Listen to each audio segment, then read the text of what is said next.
Hello, everybody. Welcome to ESC Collegiate League of Legends featuring your Miami University Redhawks. Today, we're up against the Akron Zips. It's a best of three. We're going to get straight into draft, though, as we see Akron on blue side, Miami on red side. And we have a fun little matchup today with a matchup of the brothers, if you will, Yeah. if you want to talk about that really quick. Yeah, so the mid laner of Akron is Mid Chicken. Quite a wonderful name. But he's It actually is. the brother of Evil Lobster, who's the jungler on the side of Miami. So it is a bit of a personal, familial matchup. Yeah, absolutely. I'm super excited to see what happens. There's some shared champion pools a little bit with Mid Chicken loves playing Jarvan mid. Yeah. And we know Evil Lobster loves his Jarvan. Hasn't been picking it much so far this split. Been more so opting towards stuff like Xin Zhao. So we'll have to see what happens today. Mid Chicken also plays a lot of Anivia, something that Quager absolutely is happy to play. And we see the Xin Zhao is banned here, and I like seeing that because it means Evil Lobster gets to play something different today. Yeah. As much as I like that champion and I like seeing it in pro play, it gets a little stale to watch, It even though it, does. it, it, it can be flashy sometimes. I'm a big fan of I like the Trundle. Even though you just kind of walk up and auto people, I think it's just funny. I like Pillars. I think it's always a fun champion to watch. And I do like the Cenaban. I think that champion's probably the best ADC you can pick, and a little bit of a hesitancy on the side of Akron on who they want to ban, but they end up opting for the Vi. I love seeing Karma out as well. I was going to just mention Miami full focus on the ADCs until that Karma, but I like taking that Karma away, absolutely, especially if you're not going to be able to pick up a Xin Zhao yourself. That's a really strong first pick if you're Akron here. So we're going to have to see what do they B1 here. I'm wondering if it's the Maokai. It seems like it will be. They've been flexing this pick around a lot. Llama Demon plays it in the jungle. Then also Flippy Stuck loves it in the bot lane as well. For Miami, we're seeing NTSP on his classic What? Varus. And we're What? seeing the What? bear come back. We have not seen this champion in a very long time. I mean, I think that there's a pretty good reason for that. This champ is just kind of weak, unfortunately. I think, I mean, as much as I love seeing him and I think he's really cool, he has a great kit. I think he was one of the examples of a really amazing by Riot Games. He just hasn't seen a lot of play in a lot of high level games. But we are going to see the Gragas probably locked in here. Yep. Probably going over to towards the top side. This is one of Trey Dog's favorite picks to play, though it can be flexed jungle and support. So again, Akron playing with their flex picks a little bit here to try and throw off Miami. That Volibear is a flex in itself as well. Can go top lane, might go top lane. I'm pretty sure if I recall, Evil Lobster did used to play this pick a I think couple I've seen years him play it back. once. Yeah. And we're seeing Jinx come back here. Are we going to see a Jinx of Felios game like the old days? I'm curious. Instead, it looks like Valentilla picking up that Soraka. We did see her play that. I believe it was in the previous game up against Buffalo, where it was extremely useful. Tops up her team, keeps them healthy in these team fights, especially with Volibear, where you're going to be running towards them. Soraka as a backup for healing is going to be very useful. Yeah, and even the value in the laning phase, just denying some of that poke. Not, I mean, it will be useful in terms of the Jinx W damage, but not as oppressive as some of the other lanes. But it's still always just nice to have. Uh, yeah, I like Miami's draft here. I think they have a bit of tankiness. They have a bit of healing, peel, everything that they might need.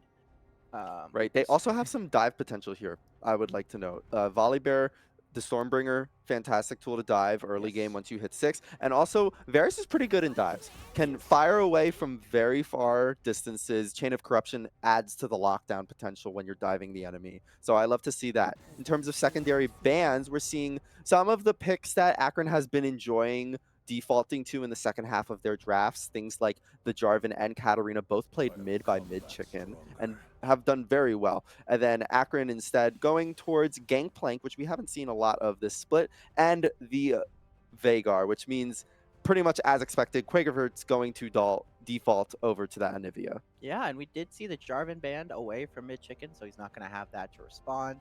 Anivia, a really big comfort pick. We've seen Quaker perform on this pick many times, especially with the point that I like to highlight with in my mind, what makes Quaker's Anivia just a bit different and a bit better than most Anivias I see is his really good W usage of the Ice Wall. It is really, it's an amazing tool and a very underrated part of Anivia's kit. And I think his use of it really shows how comfortable and familiar he is with this pick. I would love this Belveth pick for Akron here, and they are going to lock it in. So that basically confirms that Maokai is a support and the Gragas is going into the top lane. And we actually didn't mention it, but Aatrox is still available, one of Final Boss of Ohio's favorite picks, and he's been really outperforming on this champ. So I love seeing him pick that up. For me, the big question looking at both of these drafts is that Volibear going to have the impact that it needs to? Because this Yeah. is a champ that we really haven't seen a lot of recently. I feel like he's gonna get bullied in the jungle a little bit. If this Belveth is piloted well, this champion is just so annoying to deal with. She is receiving nerfs on the next patch in terms of her damage mitigation on her. Uh, I believe it's her E, where she kind of does like the Yes, you exactly. can't see the camera, but I just moved my arms a little bit, and that's kind of what she does. But yeah, so it essentially takes a really big amount of reduced damage, kind of like Master Use Meditate. Um, one thing I would like to notice is, or one thing I would like to point out is that this Gragas really, the pick itself just struggles, and it's going to struggle into Aatrox. Tanks in Absolutely. general are just not great into Aatrox. He just usually beats them in lane, and generally outscales them as well. So, really good response from the side of Miami in drafting. And, I was surprised they didn't. They opted to ban the Gangplank I instead of was the gonna Aatrox. say. He hasn't really had that many games on it. It's probably his best pick. I mean, I actually would say his Aatrox and his Gangplank maybe tied. But he just Gangplank not really in a spot where you can comfortably lock him in competitive right now. So the Akron opting for that ban instead of the Aatrox, bit surprising. Right. Yep. Well, we're gonna have to see how it plays out. Some interesting team comps to go after, both skirmishing sort of comps. We have a volley bear for Evil Lobster, which we haven't seen in probably around over a year. So super excited to get into this game. Don't go anywhere. We will be right back.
And we are on the Rift today for Miami University up against Akron in ESC Collegiate League of Legends. Flashing masteries here. Right, I know they got the egos up for this game, and I'm really excited about that. I mean, Akron has, I believe, is 7-1. Miami sitting at 4-4, 4-5 in ESC. So it's a fun game, and it's gonna be a fun tussle too because Mid Chicken and Evil Lobster, they are siblings. And Yeah. so you gotta know that the rivalry is there. I'm kind of interested to see if Evil Lobster sort of camps this mid lane just to try and show him up. Yeah, I mean, I think it just makes the stakes even higher to Yes. win because if you're if I was against my brother hypothetically, we used to play video games a lot together. Minions have Um, spawned. I would do everything in my power to just make sure he didn't have farm buff. Like that's just how it goes. Quager not going to opt for the French Anivia this game, unfortunate. Oh, so true. Looks like is that Papercraft? I Looks think it's cosmic. I don't know. We'll have to see the It's animations. beautiful, Yeah, I like might I that say. chroma is gorgeous. It is. So I'm really excited to see how these lanes play, especially mid lane. Mid lane feels a little tame. Yeah. Top lane feels like Final Boss of Ohio maybe could get some aggression up there.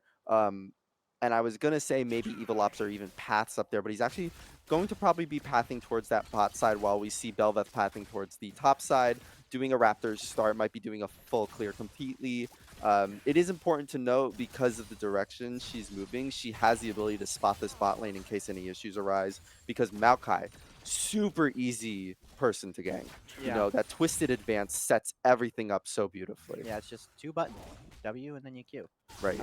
So yeah, pretty easy champion to just pilot there. Well, on the side of Miami, I don't think there is a lot. Oh, and they're looking here. Flash trade already. I mean, you have to like it if you're Akron, though. I mean, Yeah. the Ignite and Flash burned by this Maokai. And important to note, the Maokai does not actually take Hex Flash here this game. But Yeah.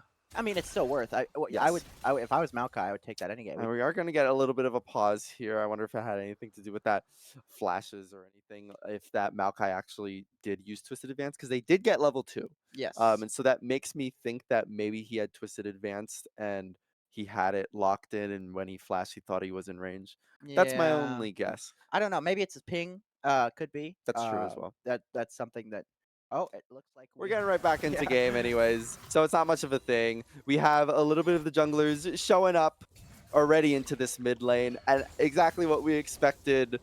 Evil Ops is showing up, and Yeah. it actually traded flashes. Evil Ops trades his flash for Mid Chicken's flash in the mid lane, so don't be surprised if there's a repeat gank there, though it can be quite difficult sometimes to get And to lock an Azir down. Yeah, and something I didn't point out yet, but I do think is notable, is this Azir actually took Grasp. Yeah. So this is a new build that's been popping up in Korean solo queue and Korean pro play that essentially you take Grasp and then you build Frozen Heart, and it's a bit more of a tanky Azir. You start Nasher still, and then you go into Oh, tanky Infernal items. Chains doesn't get the pullback, but Final Boss of Ohio is still in a pretty good spot, taking a little bit of minion damage, but the phase rush is going to get Trey Dog away, but he's going to have to back. We'll have TP available to get back into lane. Yeah.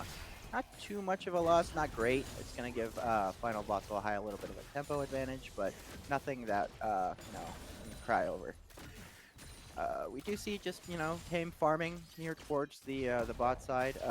Maokai, Ooh, Belvath, didn't even notice, was in that top side, just squaring up with Final Boss of Ohio, forces the flash out. And keep in mind, Trey Dog did not flash in that exchange, so still has that available flash advantage in the top lane for Akron. This is going to allow Belvath to sort of roam into the jungle, try and get some deep wards, scout out a little bit. Going to probably be taking away the Krugs from Evil Lobster. Evil Lobster is going to be taking away his Raptors, though, so it's a nice, easy trade. And pretty much what you'd expect from a Varus Soraka bot lane up against the Jinx yes. is just constant pushing. And I think if you're Miami, you have to like that, because the one concern you probably have on this Varus Soraka is the possibility of a Belveth coming down, even the Azir coming down, because the Maokai lockdown, it could really lead to a lot of danger. Yeah, I feel like if this Azir does end up getting ahead, it's going to be through a rotation of some sort. Just because there isn't really a lot of pressure, especially into an Anivia. Trade out gonna use that E to go into the bush. Yeah, I was just gonna say the Belveth was spotted and going to be locked up. Will flash away from the Flash Frost. Going to be taken pretty low here, and here comes the Crystallize. So low, and it will be a flash kill for Quagert. Great map awareness by him, and a great job by Evil Lobster for locking him down there. Mid-chicken going in, that's pretty dangerous. Oh, he's almost dead. Yeah, he's taken so low. I mean, you really cannot underestimate the damage from Anivia. Yeah, I mean, even early, those Flash Frost E's deal so much damage. yeah. It's tough. Oh, it Oh, does land. He's going to apply so much more pressure, and this is really hard for Mid-Chicken. Does have the TP available, though, so yeah. just going to take a back far away from his turret. Might lose 1 or 2 minions, but should be fine. And unfortunately, for this hillbilly Gragas, not seeing a lot of success. No. Often, like we Oh, predicted. Infernal Chains lands. Going to be able to dodge out of that one, though. With this pressure in the top lane, however, Evil Lobster's taking some of the grubs, has 2 of them right now, and there's the third. So 3 grubs for Miami. That looks great. Nobody's set up around Dragon quite just yet. It is a Cloud Drake so far. And this Belveth seems just Karma invading. Might get punished here, but I think she's just going to be able to make her way out. Yeah, NTSB doesn't have that Chain of Corruption available just yet, so can't really try to set up anything. Though Llama Demon does not have flash. So Yes. if she's going to keep invading, then that's something for Miami to keep in mind for the next minute or two, is that there's no flash available for this Belveth. So if you lock her down, she's going to die. Yeah, the sapling's just going to be tossed in here. It's providing amazing vision control on the map. We're already seeing trades happen aggressively in the mid lane. Prager's taking a decent amount of damage. Meanwhile, top lane, Evil Lobster has come for Trey Dog. The explosive cast will knock him back, but World Ender comes in for the movement speed. Another cask will slow them down. 2 turret shots on Final Boss of Ohio, and somehow Trey Dog is able to live that. Not without expending his flash, however, and the ultimate will also have to... Although it's actually not taking it back quite just yet. Pretty dangerous. Meanwhile, bot lane is in trouble from this Belveth through a lane gank. NTSP is trying to do the best that he can, but he's not going to be able to get anything out of this. The kill goes over to the Jinx. That's what you want if you are Akron. Yeah, really great lane gank there from the Belveth. Waits to use the W until, she can ensure the double knockup. Really great discipline there. And good for Trey Dog too. Amazing use of the explosive cast for a disengage there to make sure. But we do see a repeat. Oh yeah, gank. I like this from Evil Lobster. Another gank coming in. Final Boss of Ohio is very far away though, and Evil Lobster's gonna have to tank up some of these minion waves.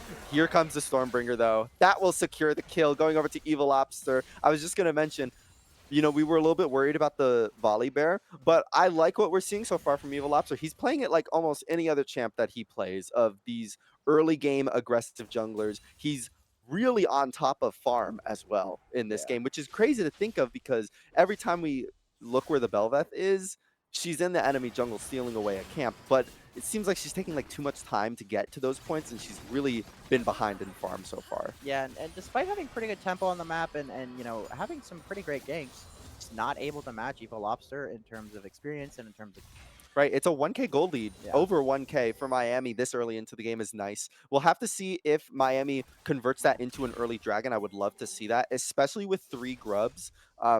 The thought always with grubs is that fear of, okay, if I'm going to be putting the attention top side, then I'm losing attention bot side. We could see something here. Mid-chicken fails the insect with the Shurima shuffle.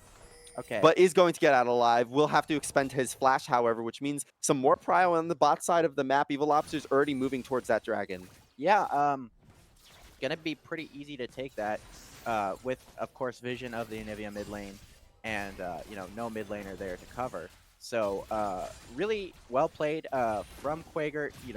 Like I said, his wall placement is just gorgeous. It really is. Just preventing any kind of movement from mid-chicken, forcing him to kind of panic ult. Area. Infernal Chains lands. Final Boss of Ohio is looking for something here.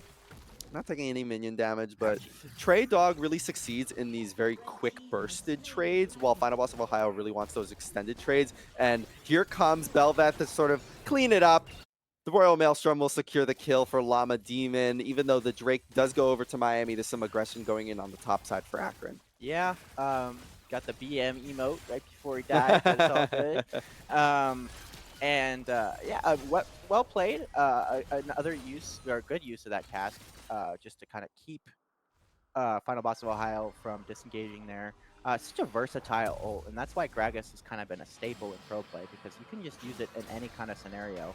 Um, to disengage, to engage, do anything. Team fights, it's just really just good in any scenario. Right, Quaker has first move towards the grubs, but Belveth is already up there matching Evil Lobster, and they're dancing a little bit up there. Meanwhile, dancing top lane happening as well. Go No fast. explosive cask available. The phase rush is being very useful. Double knockup will get the Belveth out alive. Here comes the Azir. We're gonna have to see if anything can happen. It looks like this Maokai has roamed up as well, but so has Valencilla. Her heals could be fairly useful this fight as long as she doesn't get Shurima shuffled. But she is fairly far up, but so is Trey Dog. Gonna have to move away. Here comes the Nature Grasp. It's actually pretty huge. Jinx Rocket comes in, but they've already secured the kill on Llama Demon. Meanwhile, on the other side of the fight, Quigert is taken pretty low, but is being kept alive fairly well by Valencilla, who is somehow still alive here. The silence out, and she's going to survive, and Miami is able to pick up all 6 of these grubs. Yeah, and if we look back, it makes sense that they want to contest that,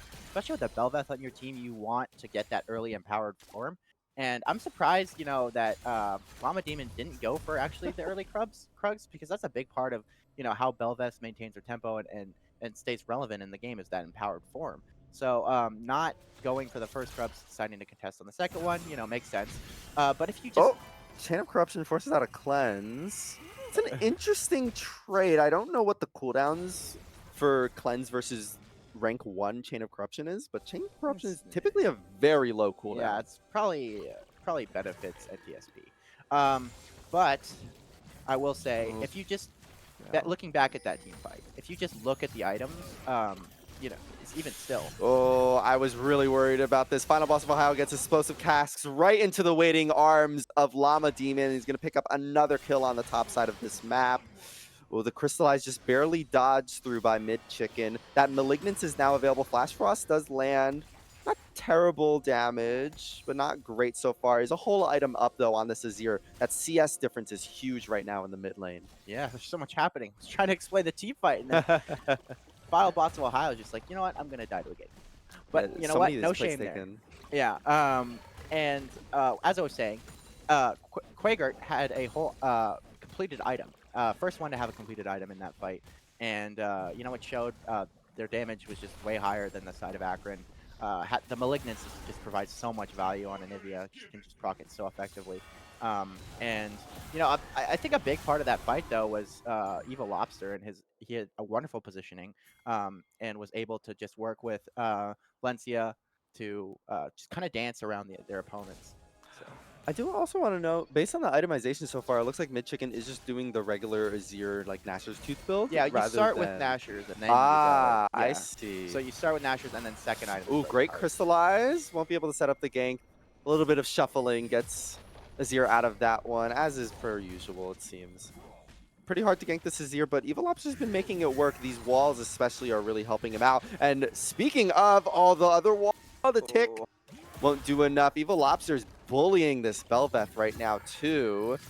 Top lane, Final Boss of Ohio is dancing around with Trey Dog. The body uh-oh. slam lands. But meanwhile, there's some dancing around Dragon. Chain of Corruption does land beautifully onto the Shinx, who, remember, does not have cleanse available, so she will fall. And a double kill to NTSP.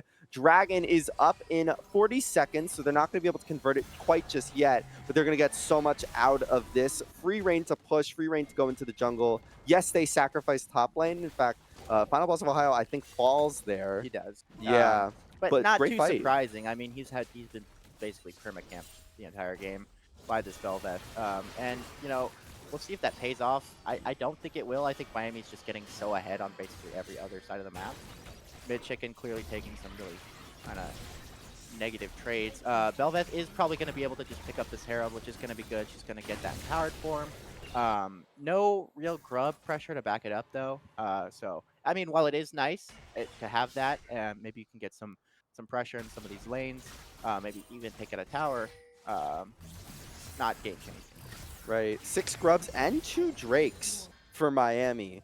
is pretty good if you're Yeah. looking at it. I mean, Especially, I mean, it depends on what Drake we see here. That might pop up, right. but as long as it's not Chemtech, I think we're all right.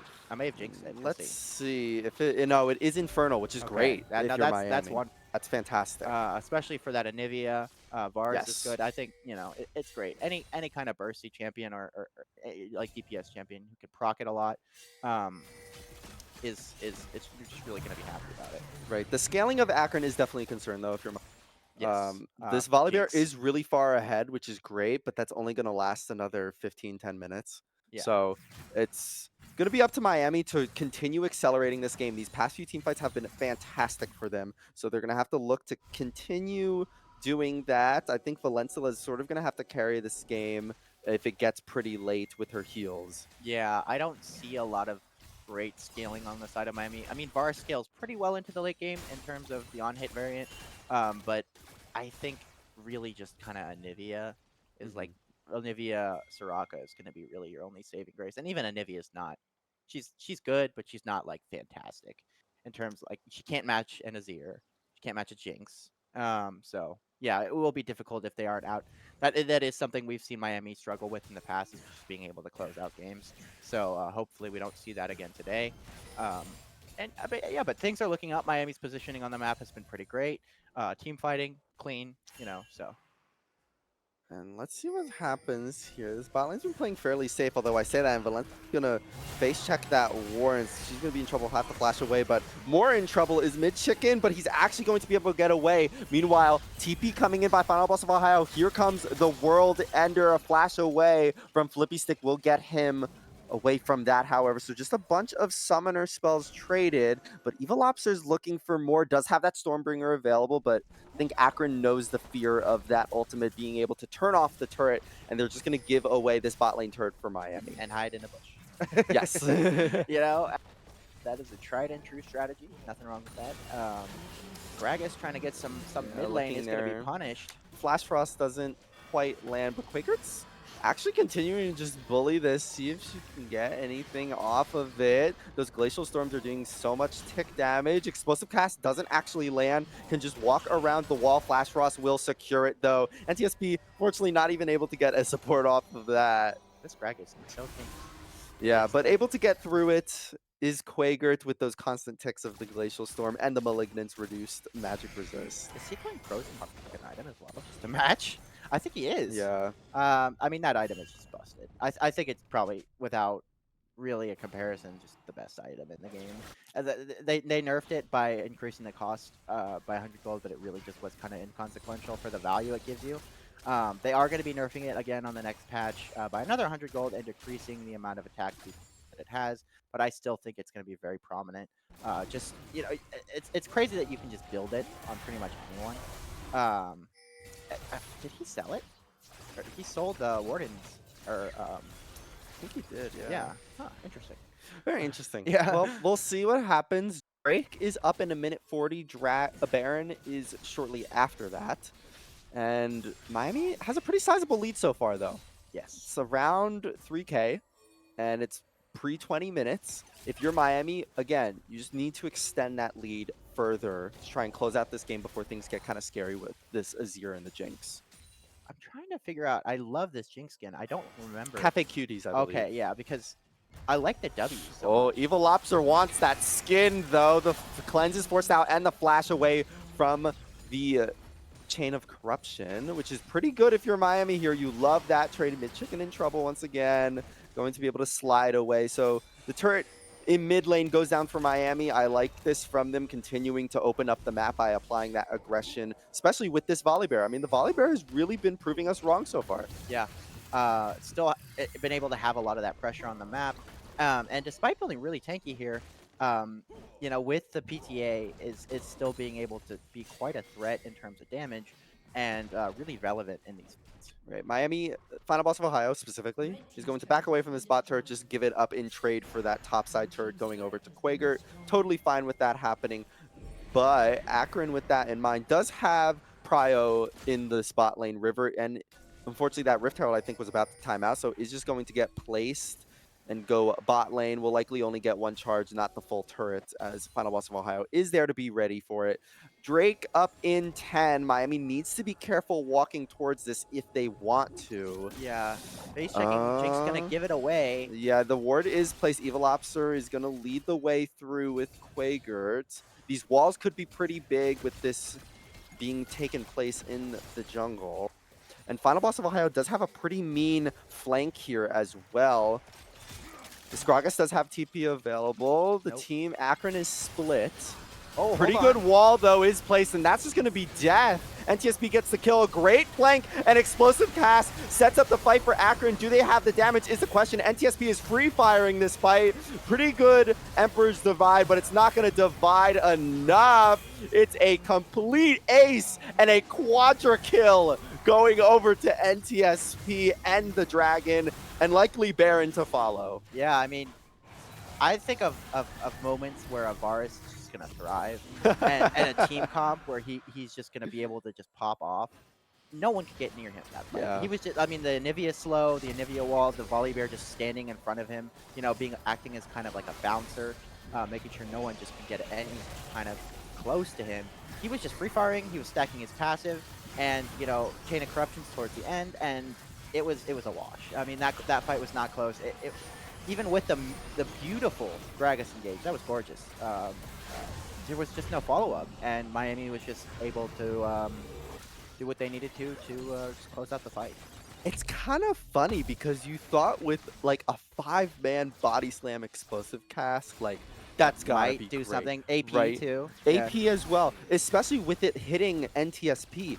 But NTSP didn't even need to flash that fight. No, he wasn't. He was sweating. just put in a position, unluckily, by that explosive cast where he could just free fire. I also think the Belveth didn't really focus him. The Belveth Yeah. also was on a flank on a different route and got the explosive cast knocked into her, but didn't end up going for the Varus there. Maybe just didn't have the angle. Might have been Chain of Corruptions. I don't know. Yeah, but are we really prioritizing an Anivia with passive up over or a Right. Varus? Like, let's be real. So yeah, I mean, we got target prioritization is something that's really important in team fights, and obviously, if we don't see it played out correctly, that can happen, a quadra kill. So really well played there from NTSP, just capitalizing on the situation. Oh, here comes Evil Lobster. Explosive Cast comes down, but Stormbringer comes in response. This Gragas is so tanky and so fast, though, so nothing is going to be happening from that. And TSP has to flash away from the chompers of this Jinx, and they're going to be able to push down this mid lane, although with these Baron minions, I think NTSP should be able to safely clear this wave in time. Evil Lobster and Final Boss are coming. Nature's Grasps comes out to zone away this fight. A flash from Llama Demon, very aggressive. Evil Lobster has the flash in response as well. Wish comes out to keep him healthy. He's still sort of playing with fire here. Body Slam comes out. Evil Lobster's very low. See if anything happens. The Smiter steals him away. Trey Dog is lashed up by those infernal chains, will be taken pretty low, and it's just a little bit of a scuffle, not much happening still. Anivia's here though. Yeah, Nivea has arrived. We'll see if anything happens here. Miami wants to take this fight because they just want to break this open even further. In a dangerous spot is this Jinx, and NTSP is godlike. Now this Belveth is in trouble as well, but will be void surging away, but NTSP is right around the corner with those autos. Will be able to probably finish off the kill. It's Evil Lobster with the crash down. Quagert finishes off another one. And yeah, this just could be game. Miami has the power to push hard. They have 6 grubs. Baron is still active. It's just this Gragas right now. Death timers are not incredibly long, but they might just be long enough, especially with this pushing power. We'll have to see. Miami has a pretty sizable wave. It looks like they're just going to back off. Play it safe. But I love it from Miami. Akron wanted to take a fight that really just probably wouldn't have resulted in much for them. Yeah, the position wasn't great for them to take that fight. I will admit, though, the top starter on the side of Akron, this Gragas, really has done an amazing job of just providing damage and using his body slams and Qs just to chunk a lot of the people before the fight. Just hasn't been enough. Not a lot of follow-up from his team. That ADC just got melted by the Anivia and just caught out of position. And, once you really have one pick on the side of Miami, you just keep the ball rolling. So, not ideal. And I feel like that was kind of Akron's their last shot in order to get back into this game. So Right, now, 10K. yeah, it just seems inevitable. 10K, soul point for Miami in 1 minute. Will they even need that much time? We will see. Ideally, that's what you're playing towards right now to end the game. Gold leads on every member. Yeah, you'd love to see it if you're Miami, and unfortunately for Akron, it just hasn't been working out. As you've been Oh, saying, the body slams have been great, the explosive cast has been great, but we haven't seen really any Shurima shuffle engages. Most no. of this Maokai's support is really disengaged because they haven't been able to find the fights that they want to take. Yeah, I will correct myself. I do. The Gragas did have 100 gold lead. Very impressive for the state of game.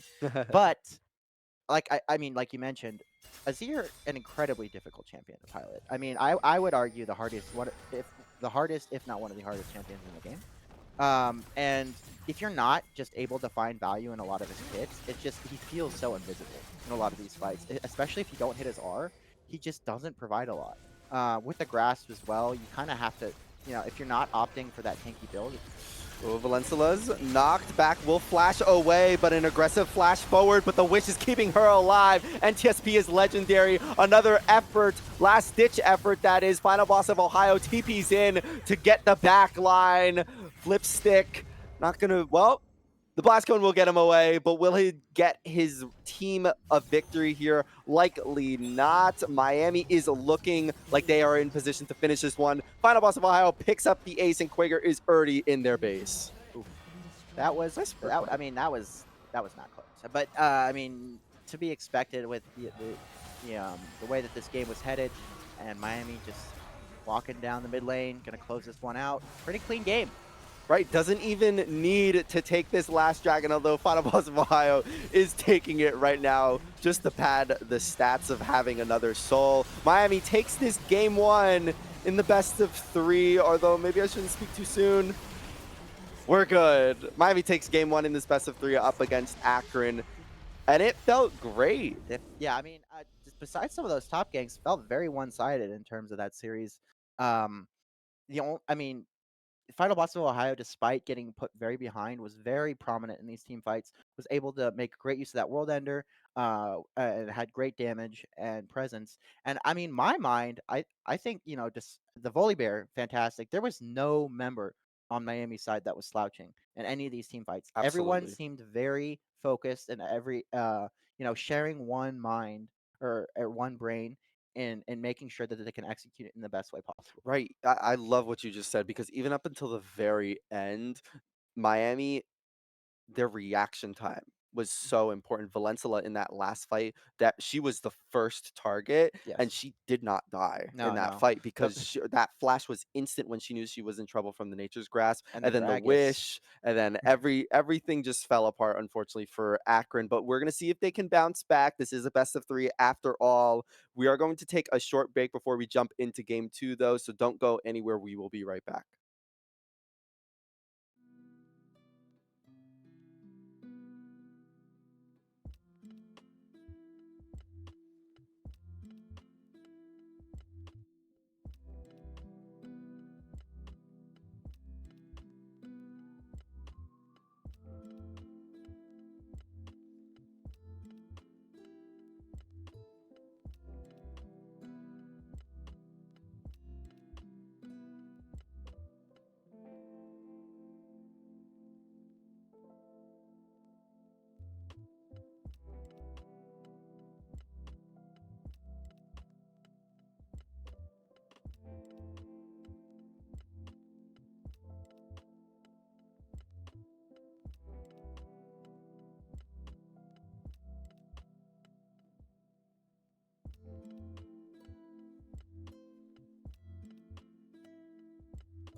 Welcome back to Miami University up against Akron in this ESC Collegiate League of Legends matchup. We saw Miami take that game one pretty handedly with a nice skirmish team comp with that fun volley bear pick, which we haven't seen Yes. in a while, but it paid off for Evil Lobster. This is the battle of the brothers here. As a reminder, Mid Chicken and Evil Lobster are siblings. And so we're having a lot of fun here in the studio, and I hope you Yes. all are as well at home. And we're right into game number 2, into draft. I was just talking off broadcast about how I loved Miami's bands last Yes. game, and I kind of just hope they do the same thing. Akron, though, really needs to switch it up, and so I like seeing that Varus ban for them. I don't want to be that guy, but why are we banning it Gangplank? Like, okay, let's change it up. Let's not do that. Maybe maybe throw a ban away, or throw a ban the way of that Varus. Maybe even that Anivia if you're feeling spicy. But yeah, I think it will be the Milio. Not a bad ban. Better than some of the other ones, but I still think Valencia has a lot of picks that she can fall back on. Is We will see what they first pick here. I wouldn't be surprised if it would be something for. Yeah, it is going to be the Anivia as kind of a takeaway. I was going to say I probably think it's something for Mid Chicken, and the chicken is piloting the chicken. Good point. Yeah. I totally agree with you. You need Mid Chicken on a comfort pick because last game, I'm pretty sure, don't quote me on this, absolutely, but I'm pretty sure all of the champions that he's picked in ESC so far were banned last game. So now being on a comfort pick is going to be great. I love the Ziggs lock-in. I hope it's mid lane Ziggs. It probably is because Quaker loves Ziggs. I love it. It's fantastic into Anivia. It's fantastic into a bunch of these control style and poke style mages. And this is kind of like a quietly, I think in my mind, very strong pick. I mean, maybe we see it more kind of in the bot lane. Yes. But I think it still has so much value. Jarvan going to be hovered here. Ooh, I like it, you know? Oh, back to the we're volley getting bear.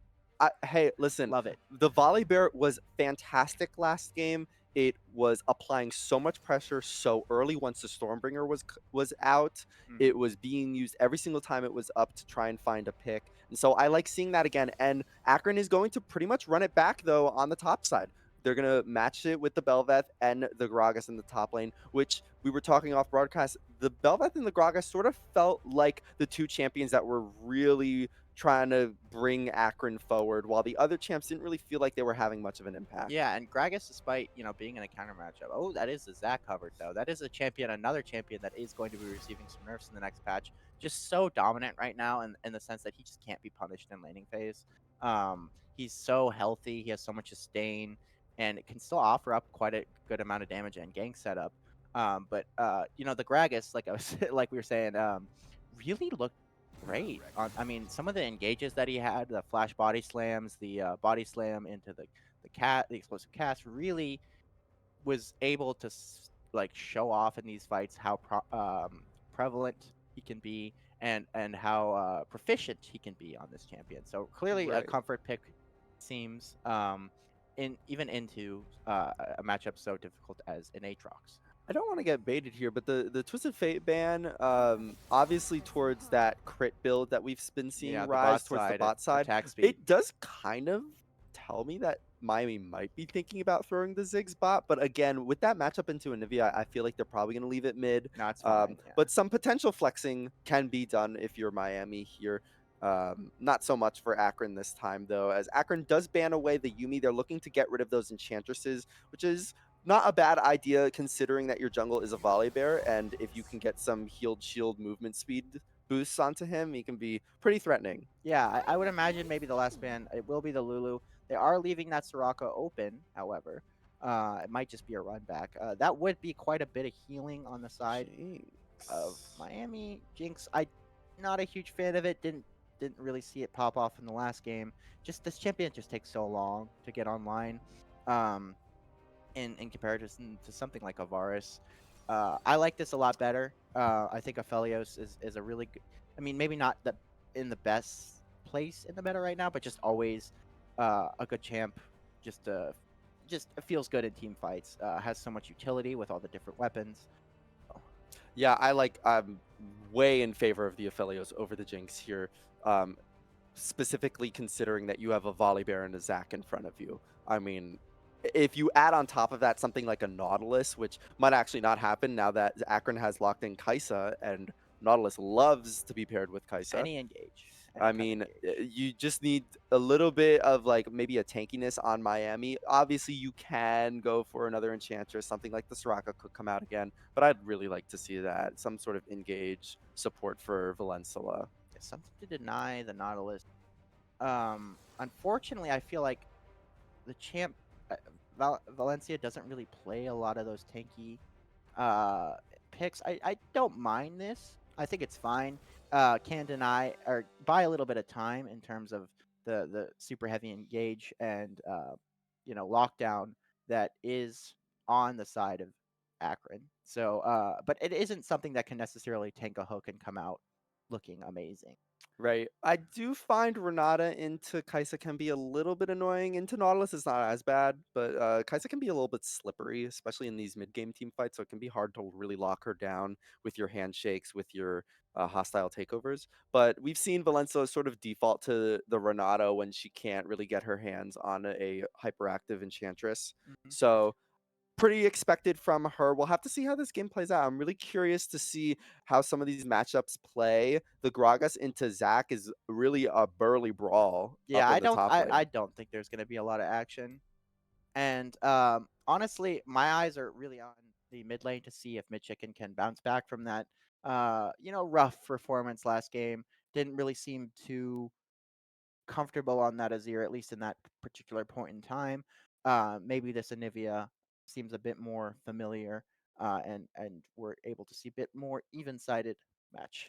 Right. Although I am curious how Quagert plays this Ziggs because that was like an insta lock. No, It yeah, almost felt like he knew the Anivia was going to get picked and it, and and it Sig was seems like prepared for it. obviously he's very obvious from the last game he's very familiar with the Anivia. Maybe he's played into a Ziggs as the Anivia or vice versa and knows this matchup. I don't know the counters to Anivia too well, but it seems like I feel like just the way that the kit works, Ziggs might not be bad. So obviously it was locked in pretty quickly from Quagert. So let's see how it goes. Yeah. I'm also interested to see if Miami prioritize those grubs again Hmm. because Zig's pushing Oh power yeah, is really, really insane, especially if he's going to take TP this game, which he likely will.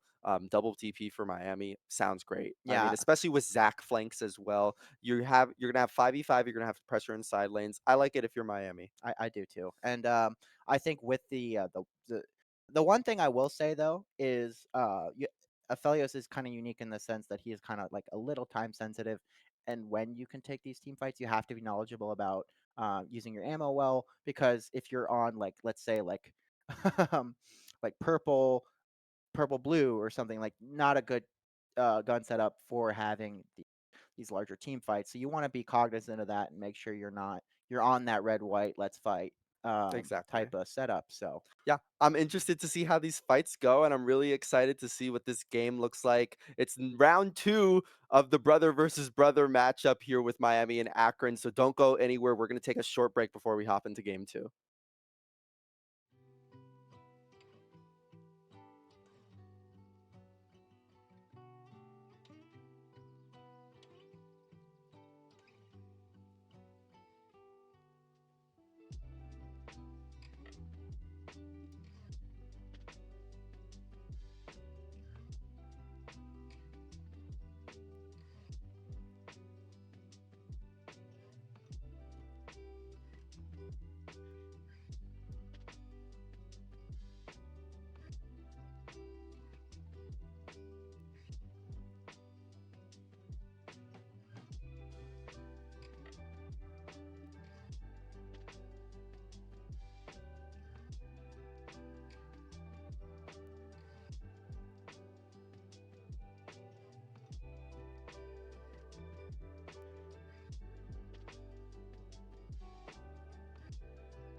And welcome to Summoner's Rift for game number 2 in ESC Collegiate League of Legends. We got Miami, we got Akron, we got Mid Chicken up against his brother Evil Lobster. It's been a banger so far. I'm really excited to see this again. We got some lightly similar champs, slightly different champs here in this game. We got the Volibear Belveth matchup again, and we got Anivia in this game again, this time for Mid Chicken rather than Miami.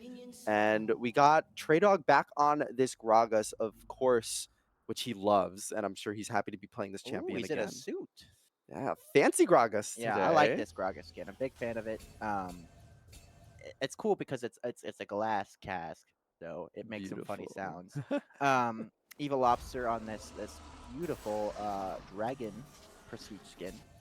It is quite beautiful. Let's see if he can make as many plays as he was doing last game, because that was really what made Evil Lobster succeed in this game. Trey Dog's looking for some early fights, is going to body slam that goop Yes, and as he's he gonna was go doing quite a bowling. lot last game. I mean, Final Battle House not necessarily struggled, but I would was say he struggled. struggled in lane. Yeah, but I mean, he was ganked quite a bit. You have to take that into consideration. Individually, it seemed like he was trading pretty well, but this Gragas really, even in a counter matchup, just seeing seeming so comfortable and really level headed and able to get a lot of damage off him. Right, classic Akron bot lane of Kaisa Nautilus. We've seen this lane so much ever since Kaisa's release. I'm interested to see how it plays out today. You do also love the Nautilus into an Aphelios. Of course, the Dredge line is already going to land on him, and a quick little trade will be almost half health onto NTSP. Does have the red gun, and is going to be able to heal quite slowly Not used back his up. pot yet. Maybe saving that one a bit. But really put in kind of a dangerous situation here. It's gonna have to let the wave crash. Um, and ideally, you'd want that hook to land on maybe the support, just so that the ADC is not put under as much pressure. They are gonna hit level 2. Gonna give NTSP a bit more range in order to match. I believe, yeah. Is it Aphelios gets his W or his special ability at level 2? Yeah, Yes, he okay. does. He doesn't have abilities level 1 because that would be quite good. Problematic. Yeah. Uh, I'm surprised Trey Dog doesn't take a turret shot there, but good job knowing his distances. I was just gonna note, both junglers are doing the same exact pathing, pretty much, I believe, as last game. So opposite directions, and we'll see if Final Boss of Ohio struggles with that. Although he is playing Zac this time, so basically has the Anivia passive up top there. Yeah, and a lot of ability to just, I mean, without any immediate CC. I mean, there is the body slam, to be fair, and there is the Velvet W, but, if those are expended, he can just kind of, Walk away. yeah, walk away or use the elastic slingshot. Um, so yeah, a lot more tankiness for him, and it is going to be a bit more even now towards the bot lane in terms of health bars. Quagert farming comfortably, as well as mid chicken. Yeah, we see Velops moving towards the bot side. Has a pretty big wave moving in down there. He's just going to take it back in this bush just to scout out this Belveth if she's going to appear down there. But she's all the way up top lane, and Evil Lobster's been a little bit bamboozled. Classic Sing Slot is going to go up top there. Belveth is not nearby right now, so he can comfortably take a little bit of a smack on this. But so far, nothing really eventful going on, really. A nice dodge from the body slam, but he's just still taken pretty low. Will end up just being a little bit of a handshake, however. Yeah. I mean, I don't think a lot of these trades are going to be too consequential. I mean, when Zach autos Gragas, he's like, I don't know. It doesn't seem to be doing much unless there's a grass proc there. So, yeah, not maybe find something. There he is. Oh, hold Oh, on. pretty good elastic shot, but the body slam, we should never get baited by top lane fights. No, yeah, especially with these champions. I mean, like we said, it's like, I don't know. It's just Oh, not a Evil lot of. Lobster is nearby, though. Let's see if Trey Dog gets aggressive. We'll have to see. Does have flash available, and also phase rush again on this is going to be pulled back. Elastic slingshot is canceled nicely. Final Boss of Ohio is looking here, and they will get the flash away from Trey Dog. Final Boss of Ohio doesn't even need to expend his passive, which is pretty nice, but Hold he is on. actually going to go in and get the passive off, so will actually be trading there. Really well played, though, Trey Dog, Absolutely. in order to get that one out because it is just really annoying to deal with in lane. Does unfortunately have to use his flash, but really good confidence.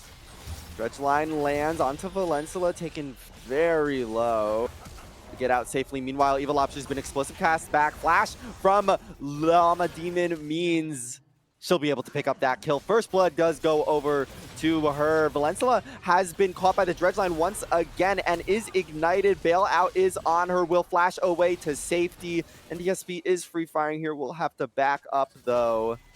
So pretty much all around the map now, Akron is in the advantage compared to last time where Miami was really making the plays. Yeah, and I think this Gragas really, again, being kind of a facilitator for the rest of the team in order to get back into this game. And this is a huge wave on the bot side. Luckily, NTSP is going to be here to catch this, but you know, obviously not the result that you'd want for that first blood. Is going to be going over to Belveth. Oh, that was beautiful. Yeah, getting all those assists. Missed like one or two, but that's okay. We do see Miami ends up putting a little bit of prio onto those grubs, and I do really like that because, again, you have a Ziggs. Might as well. Yeah. Also a Felios, too. Yeah, and denying Belveth. Yes. Yeah, not give. I mean, I'm surprised she didn't go for those. When did they spawn? I don't exactly remember. I want to say like around 6 minutes. Okay, couple yeah. seconds. So yeah, it's probably didn't have them up when she ended up getting the pick on that Miami's jungler. But yeah, not gonna get those again. Not a huge response in the bot side for the trade for the dragon.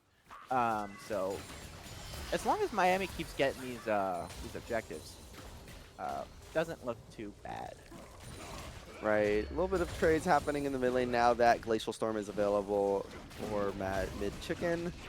Again, trades happening in top side. Let's Bounce comes out. It's going to apply a little bit more pressure. Not much damage, though, from either side, really. Explosive Cask is used, however. Final Boss of Ohio is taken pretty low. Remember, does not have the passive available. Meanwhile, bot lane, the Nautilus has been caught out a little bit. He takes damage, I swear. Right. Oh, the Kai'Sa swooping into mid lane. There's a big fight happening. Quaker is taken so low. Evil Lobster is here to back up. We'll have to flash over the wall. And Dragon is available if Akron wants to take it, but Evil Lobster is full health and is in the area. Meanwhile, topside, Treyarch might be able to look for something. Yeah, any So we'll ability that Final Boss of Ohio uses is going to cost a little bit of his max health. So, got to be careful and a bit more disciplined. Ooh, it's so low. Miami does end up being able to take away the first dragon. Next dragon is Cloud. Oh, hold on. Oh, Elastic Slingshot to try and get away. Flash could be huge. Trey Dog taken so low, and he will an outplay in the top lane. Meanwhile, bot side, Valencia is taken so low. She might fall here, but she is going to try to res. The bailout isn't enough. NTSP is chasing. Will be able to pick up the Kai'Sa, so it is a 1-for-1 trade. Can they get any more? Likely not. Evil Lobster is trying to show his bare face, but it's not going to be enough to get anything more. Simple trade 1-for-1. Meanwhile, a little bit of an ult to apply some pressure into the mid lane, try to push out that wave. If you're Miami, though, you're happy with the situation right now. Yeah. The gold is pretty much even, 3 Void Grubs, and you just got Dragon. And it's pretty consequential because... Uh-oh. I don't think NTSB knows. You gotta check that bush. Does have red and white, but does not have many guns, and he's already in so much trouble. Does not have flash or ghost available. He's just going to fall here. Clippers is able to pick up that kill. I was going to say that it is great for Miami because maybe it would give NTSP to equalize this CS deficit that is present in the bot lane. Not going to find that opportunity because of a Nautilus that was hiding in a bush. Right, so far behind in CS as well. Down 77 to 57, 20 CS down. That's gotta hurt. Meanwhile, though, in the mid lane, I mean, there you go. That's why he plays Ziggs into Anivia 90 CS at 9 minutes. Pretty good. Yes, and is going to be able to match the damage of this Anivia throughout this entire game. And you know that interaction, we've seen it a couple of times with the elastic slingshot just being able to be canceled. by the body slam is quite annoying for the Zac because that's a big part of how he goes in and is able to get a lot of his combo off. So not great. Maybe a little bit of a self counter pick there, but who knows? Right, yeah. Hopefully in these team fights, though, he's going to be finding these flanks where the Gragas isn't really going to have the ability to body slam cancel, but he is looking for the fight here, does the nice combo into the Belveth above and below. They're going to proc the Zac passive, but don't think he's going to be able to get out of this one. In fact, they're cleaning up nicely for the basket, but Llama Demon is going to get another kill, and they're going to be pushing out this wave. That's a big wave being missed. And I can't help but feel, given the performance in the last game, that giving this Gragas over is a bit of an ego mistake by the side of Miami. Just because he looked, like, even with, we've said this so many times, even with the Aatrox and like, on paper, everything should have not gone his way. So great in these team fights. And giving it over just seems like it's going to bite Miami.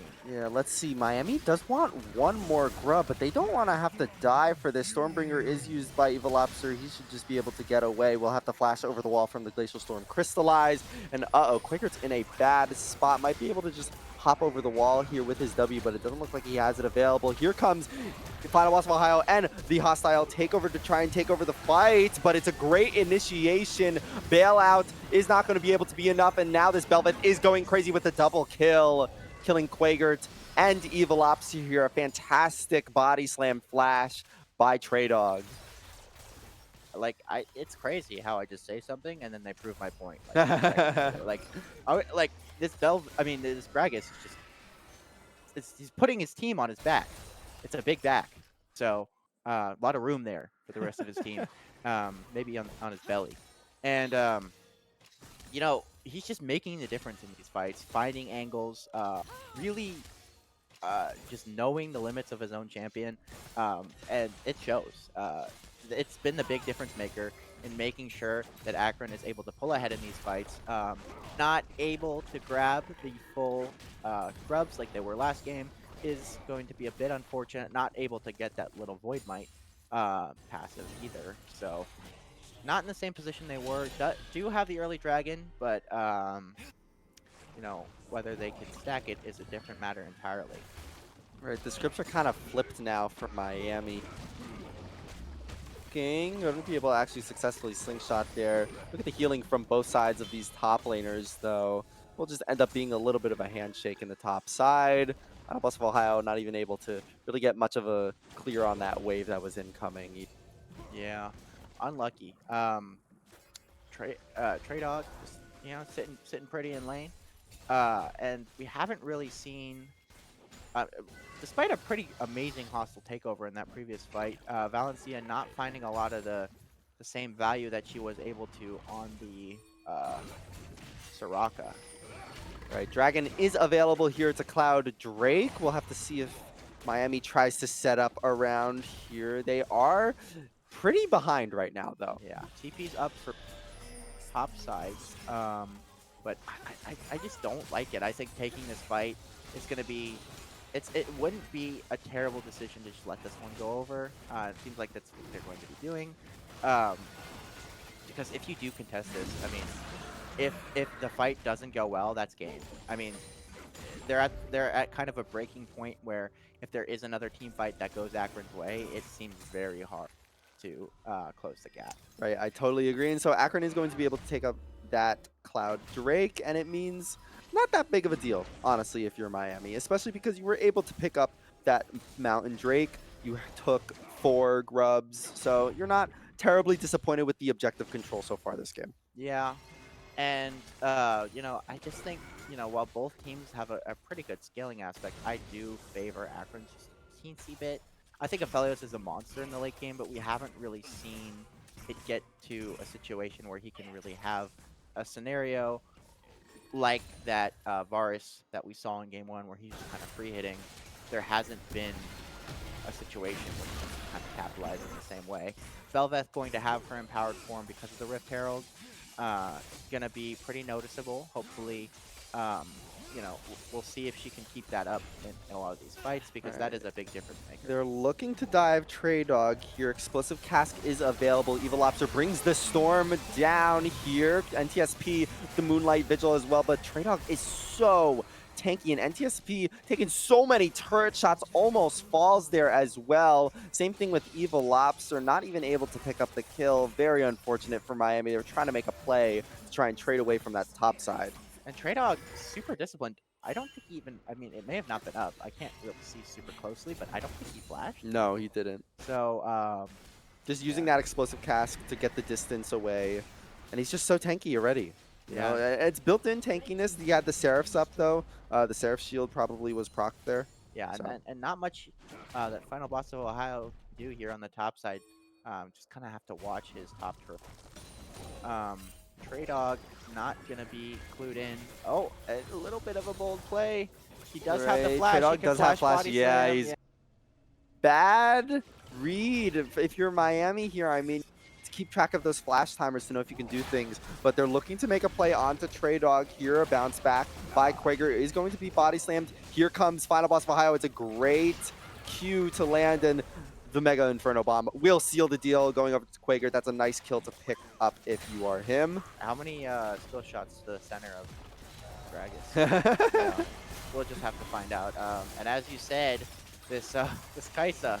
Oh, handshake, gonna get pulled back, but it's so slippery. And, Yeah. you know, so far this game, I mean, unfortunately for Miami, you really haven't been able to see much effectiveness of really any of the champs so far. No. Evil Lobster has not been able to really be as proactive as he was last game. Yeah, and I mean, that's just led Akron just to be able to do plays like this pretty much all game. All right, we'll see a little bit of a fight happening. TP coming in from Trey Dog. It's big hostile takeover, but Valencia has already been tried to bail out, and she could not successfully. Stormbringer has to be used defensively as well. Quaker is trying his best to fire the bombs from the side, but can't really get much done. Now they're going to be looking to siege further. We'll see. Quaker's in a little bit of trouble. Will be forced to flash, but can he really even get away from this Belvet? It looks like he will. That's pretty big. That was shutdown gold going over to him. We'll see if Final Boss of Ohio can make anything happen. He tries to make a play-saving make there. Will end up being advantageous. Still, Flippy Stick does go down in trade. Drag is not up for another minute 20. They're trying to look for a little bit more. Health bars are fairly low on both sides. It looks like nothing's going to happen. So a funny little skirmish for both teams results in kind of an even outcome. Yeah, it is going to be shutdown gold, but it's still not looking good. And I mean, as much as you want that gold on this Ziggs here, it's just I don't think it's enough. The prio targets, you want to stop this Kaisa, and prevent her from just staying on the map and CSing, but haven't really found any angle in order to do that. So right, there's no real lockdown, like point and click lockdown to really focus her, and that's going to be really difficult. There's not even really a lot for this Belveth to get through. I mean, it's kind of up to Valencia and Quaker to pull up the barrier for her to face, but I mean, I think the Anivia was really what was holding Llama Demon back last game. Yeah, I would agree. And you know, I would like to see if it does potentially go to a game 3, a change in Miami's bans. Obviously, I think the Gragas is the first thing that comes to mind, and I wouldn't mind if they take out one of the bans just to get this Velvet off. Because Miami, they're in the Dragon area, but they really do anything. Elastic Slingshot comes through, but it does get canceled. Could it be a good fight? It's a fantastic hostile takeover, but do they really have the damage? Final Boss of Ohio is in the back of the fight, stalling to the best of his ability, and Nivea has been rebirthed, but won't be able to actually revive. It's looking not terrible for Miami. They are able to pick up 2 kills, one onto Flippy Stick as well. Flash over the wall for Belveth away from the Elastic Slingshot. Quaker's looking for a little bit more, but is going to find Trace Log, and Clippers is going to find the kill with the Killer Instinct as well. So an unfortunate return kill for Kaisa, and the Dragon as well does go over to Akron, but a little bit of life in Miami. The team fight as a whole didn't look terrible for them. Yeah, and unfortunately, despite the amazing hostile takeover, it's not really a lot of follow-up. Yeah, That slippery was Belveth. interesting. Yeah, I'm actually surprised the handshake didn't pull her back. I think Valencia might have fat fingered it. It looked Yeah, like misinput. she pulled the handshake into the wall instead of into the turret. But I don't know if it would have ended up in anything. I Slippery mean, Velvet yeah, does slippery slippery things. Belveth. She goes, yeah, she dashes out. But this Kaisa, incredibly accelerated right now, sitting pretty on the 2 items, probably just gonna go for a wit's end, and you know the impact already being felt in these fights a little bit, but just not being able to pick her off, as well as the invisibility that she gets from her um, and these items just keep stacking and stacking. Uh, Aphelios is nowhere near close. Just Yeah. not going to be able to provide the same amount of value. Right, Aphelios really needs those 3 items before he even really does anything, and they're looking for a flank here under this very low health turret, not going to be able to get anything. The handshake from Valencia, able to really fixate Akron in an awkward spot, and they're able to back away, but they will have to give up their mid turret, and now Akron still complete control of this game, complete control over Miami's topside jungle as well, with Baron available. Final Boss of Ohio slingshotting away, but is going to find Flipstick, who's going to dredge line. Trey Dog is right around the corner. All of Akron is right around the corner, and he's in trouble. It's going to take a little bit to get him down here if they even can. Dredgeline picks him back. Fantastic hostile takeover again is there, but Miami's carries have not arrived until just now. NTSP does have fantastic guns, though. Quaker is doing the best he can, but not enough against Flippers. NTSP, can he make it work here? It doesn't look like he can. Is that an ace for Akron? It absolutely is, and it's going to be Baron for them, and they have this game in the bag. Yeah, I mean, we saw the Kaisa just kind of free hitting. Belveth, kind of uncontested, just able to press her R button a couple of times, and that was all they needed. I mean, these hostile takeovers, while they're great, just no any sense of follow up.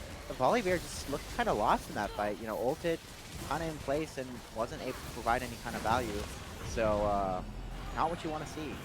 Right, Baron over to Akron also means an empowered Belveth, so they can really push these waves, try and seal this game up fast before the Aphelios gets online. And you really need a miracle if you're Miami here. You're facing an 8K gold lead at 22 minutes. This next Drake would be soul point for them, but they might be able to find Flippy Stick here. Evil Lobster has a very nice flank. TP is coming out also from Final Boss of Ohio. Flash over the wall means Flippy Stick can get out alive, but even still, look at the damage that was dealt to him. It's not that much. No, I mean, it was just kind of reminiscent of what we saw with the Zac.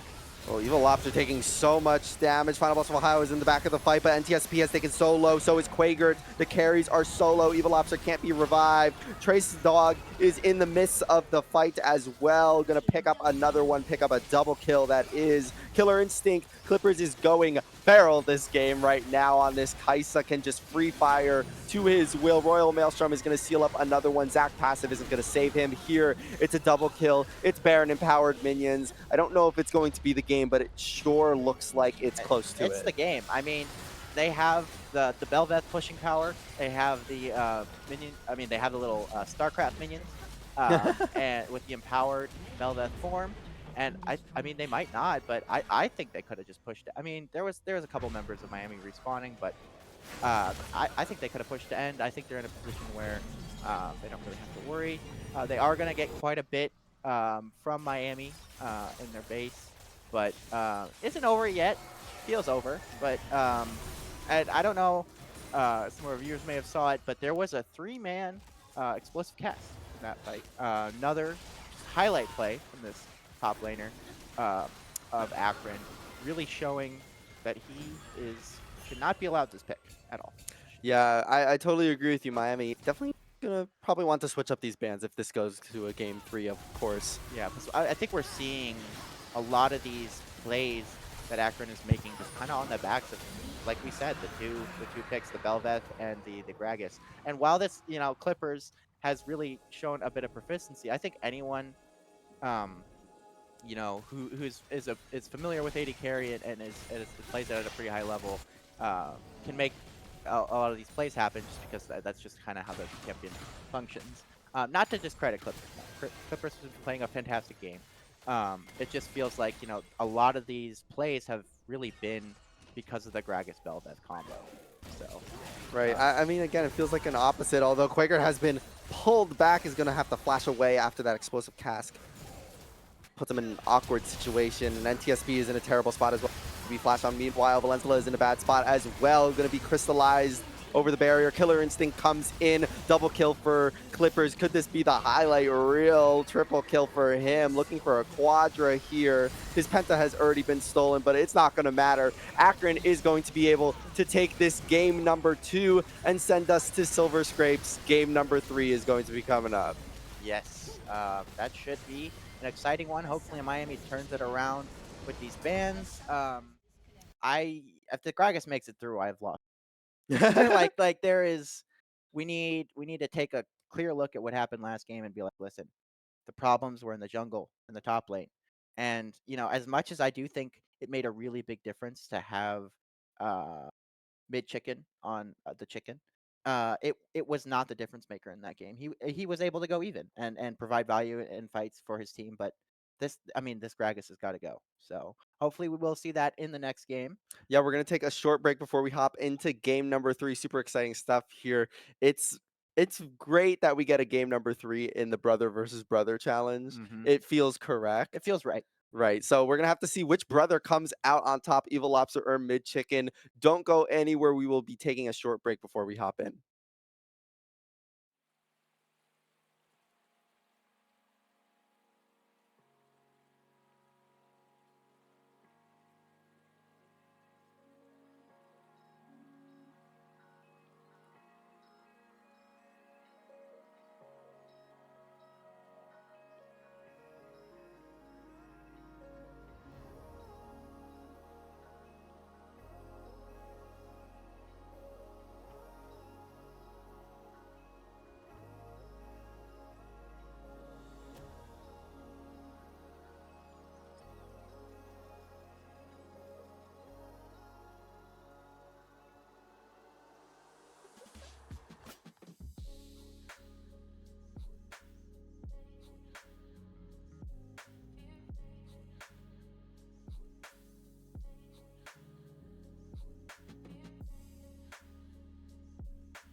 We are hopping into draft here. We will see the Smolder band as well as Senna, Varus, and Ezreal keeping things pretty standard on the side of Akron. And if they don't ban the Gragas, I'm a little scared.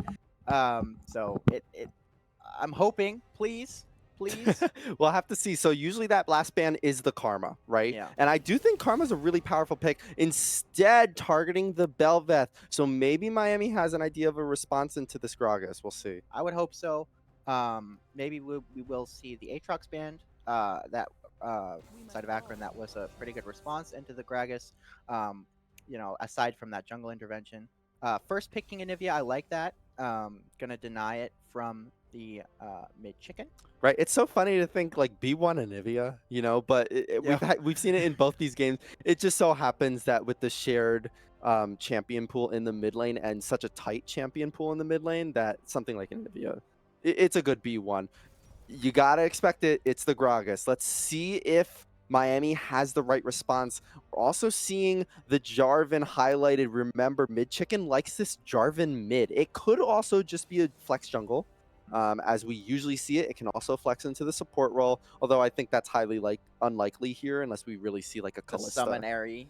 Yeah, exactly. Summonary Jarvan. So let's see what Miami has in mind, or if they're going to wait. And you know what? They're not going to wait. It's the Poppy. And when you see Gragas Jarvan, Yeah, no, it's a Poppy game for the ages. absolutely. Is going to be able to deny a lot of the playmaking that we saw from the Gragas. And this is a great response. I love the Fiora here too. Going to be able to maybe chunk through a little bit of that thick skin. I would like to see the Ash. I didn't really love the Aphelios last game. Wasn't able to provide a lot of value, but the Fiora is going to be locked in, and I think it is fantastic. Um, just going to be able to uh, maybe break through a lot of the tankiness of this Yes. Gragas, and is going to be able to lock him down a bit better, even with that fleet footwork, just because Fiora has so much lockdown, so much slow, and so much um, chase potential as a top laner, just being able to stack those Qs. And Ooh. Hui, a very storied pick for the Yes. side of Miami. They have a bit of a rough relationship with that champion. So the Hui is locked in. I will note that the only time Akron has played Hui, it has been in the bot lane.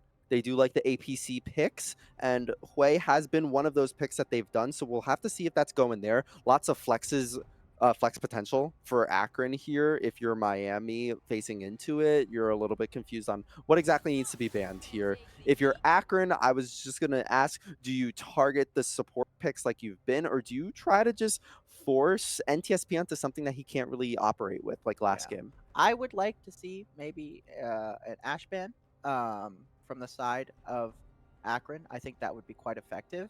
But it also is no bad decision to ban a lot of these Chanter Shield types just to limit Valencia's champ pool. Uh, Brand ban is interesting, targeting that likely in the jungle, yeah. because I'm pretty sure Miami is very familiar with mid chickens Jarvan. I actually don't. I think I think the brand ban is good, but I also feel like they're already pretty heavy on AP, especially since the Gragas does usually opt for the AP variant. It seems so. Poppy can just kind of build a lot of MR, um, but not a bad ban. Uh, and it will be the MF as the final ban. Yeah, I'm intrigued. Miami has there's a theme going on with these bands. I'm sort of interested on what they're cooking up. They're taking away those like poke oriented damage carries. Blitzcrank. Blitzcrank is hovered here. I was gonna say you might just like lock in Kaisa or Nautilus and say, okay, pick the other one, Miami. And if Yeah. they don't, then you just take it. But they're instead gonna take the Blitzcrank. So my question is, do we see Morgana? You know? I think it could be great. I think it is a champion that Valencia plays, I believe. It's really great into the Blitzcrank. It's when I play a hook champion, it is my perma ban. But we do see the Nautilus taken. Matching Uh, hook with hook. yes, and I love it. Oh, and And NTSB back on the Kaisa. It's been a yeah, long time. they said we saw you play it. We're gonna that.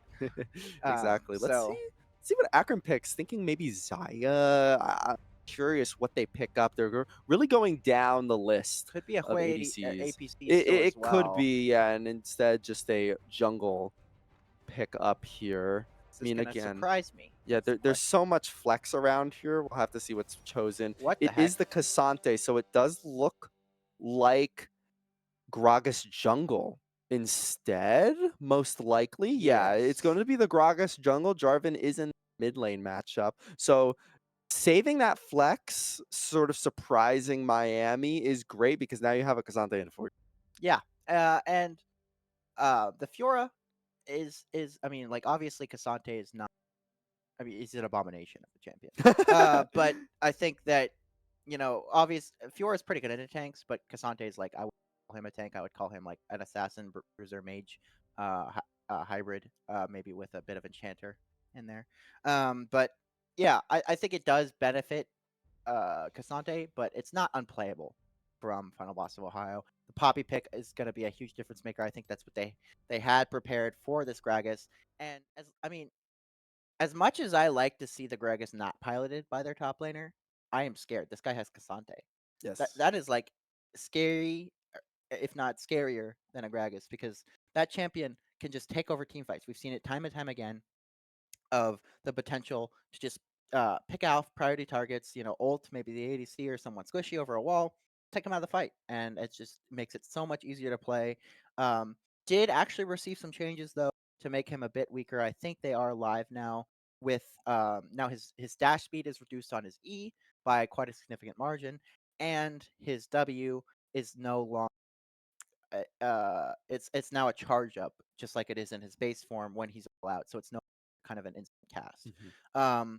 which is going to be impacting his ability to team fight in the same manner of like this explosive, high damage, bruiser assassin combo. It's going to be a bit slower, maybe a bit more tanky. He did receive compensation buffs on his W to have better armor scaling, a better MR scaling, but he is just they're trying to push him more into that tanky role that he was maybe tried to be designed to be. I don't know what he was designed to be, but we will see if those changes do actually have kind of an impact. But I'm interested to see how they can pilot. I haven't seen a Jarvan mid in quite a bit, so I know. I was just gonna say, I'm so excited for this mid lane matchup. yeah. Quager is the boss Of chicken. Anivia. Yes, She the he boss chicken. he is the Not boss the mid chicken. chicken, the No, boss the chicken. boss chicken. Exactly. So I'm excited to see him face up against this driver. We're gonna have to see how it plays out. We're gonna take a short break before we hop in to this Silver Scrapes game number 3. It's the brother versus brother matchup of all time. And We know whoever the wins deal. gets bragging rights forever. This is true, Yeah. and I don't want to say that unless we win. Yes. So we're gonna take a short break before we hop into this game number 3. Do not go anywhere. This is a big game coming up.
Welcome back to Summoner's Rift. Unfortunately, we had a little bit of tech issue, so we're hopping into this game a little bit late, and Akron was able to pick up a quick kill onto NTSP with a gank from Llama Demon. But we're back right now, so we get to see the state of this game so far.